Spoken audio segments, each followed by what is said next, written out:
¿Cómo se puede redistribuir mediante el sistema fiscal? Bueno, está la parte de los impuestos, que es cómo recauda la sociedad los recursos, y está la parte del gasto, que es cómo se aplican esos recursos para reducir la desigualdad. Los impuestos, como sabemos, pueden afectar en mayor medida o en menor medida los tratos de distintos ingresos. Cuando los cobramos concentradamente, digamos, en los tratos de ingresos superiores, le llamamos impuestos progresivos, porque son impuestos que pueden reducir la desigualdad del ingreso, ¿no? Y en particular hay impuestos como el impuesto, el ISR, el impuesto a la renta, el impuesto al ingreso de personas físicas, es decir, no de empresas, sino de individuos, que es muy progresivo, pero que en México es muy chiquito.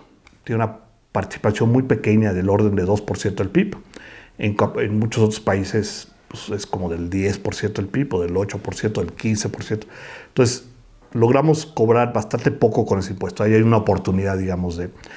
Y luego hay impuestos que son más bien regresivos, es decir, representan una carga más importante para la población de menores ingresos, como por ejemplo los impuestos al consumo, el IVA, el impuesto a la gasolina, los impuestos a las gasolinas, que no porque los pobres necesariamente tengan muchos vehículos que gastan muchas gasolinas, sino porque los pobres consumen productos que son transportados, consumen transporte público, y esos impuestos se traducen, se van colando a toda la economía, ¿no?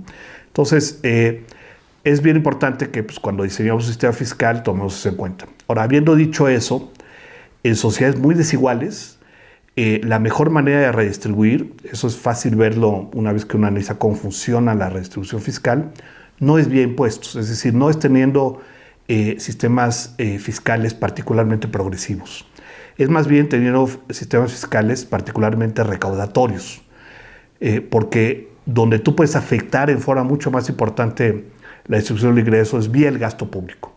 Y para eso necesitas más gasto público. Y como en general, muchas veces, y ciertamente así el caso de México, mientras más progresivo tratas de hacer tu sistema, muchas veces lo haces menos recaudatorio, pues tienes menos recursos para distribuir.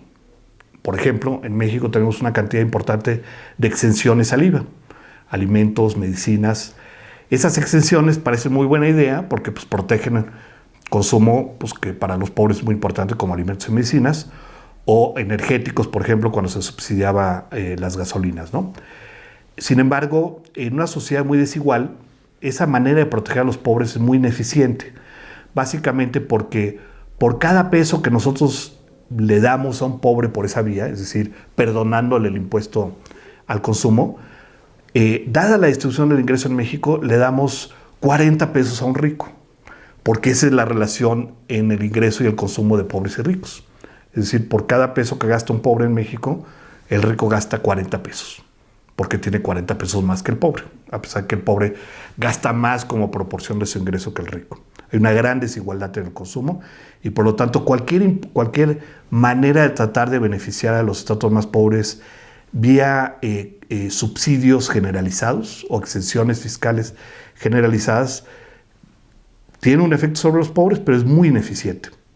Para darles un ejemplo, vía el gasto público, tomando el programa más eficiente que tenemos para llegar a los más pobres, que es Prospera, Progresa originalmente y luego Oportunidades, hoy en día Prospera, es exactamente al revés, ¿no? Por cada peso que le damos a un rico, le damos 40 pesos a un pobre, porque ese programa focaliza sus recursos en forma efectiva hacia los más pobres. Entonces, si te fijas, lo ideal pues, es cobrar lo más que puedas por vía de impuestos, aunque sean impuestos a los alimentos y a las medicinas, y usar esos recursos para financiar programas como Prospera. Ahora, eso no siempre sucede, ¿no?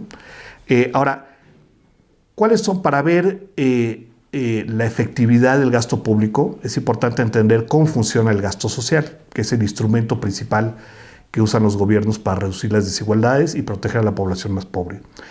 Y para eso vamos a hablar a continuación sobre pues, los detalles de cómo se conforma el gasto social en general y en el caso de México en particular.